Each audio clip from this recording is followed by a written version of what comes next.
முதல்ல நாகரை வழிபடணும்னு சொன்னா அந்த நாகங்களினுடைய சிலைகளைத்தான் வழிபட வேண்டுமே தவிர நிஜமான நாகத்தை வழிபடக்கூடாது. அதை நன்றாக நினைவிலே கொள்ள வேண்டும்.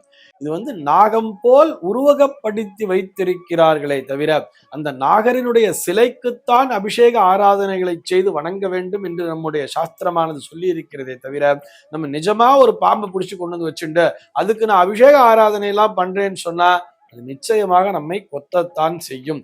புற்று வழிபாடு என்பது உண்டு. எதற்காக என்று சொன்னால் அதனுடைய வசிப்பிடம், அந்த வசிப்பிடத்தை வணங்குவதன் மூலமாக அது தெய்வீக சாநித்தியம் பெற்ற இடமாக பார்க்கப்படுகிறதே தவிர அந்த நாகம் தெய்வீக சாநித்தியம் பெற்றது என்று சொல்லவே இல்லை. எதற்காக நாகரை உருவகப்படுத்தி வைத்திருக்கிறார்கள்? நம்ம நாகத்தை எங்க பார்ப்போம்?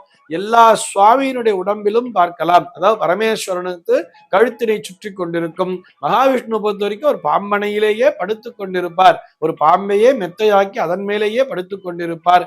அம்பாளை பொறுத்த வரைக்கும் பார்த்தோம்னா தலைக்கு பின்னாலேயே நாகம் என்பது நின்று கொண்டிருக்கும்.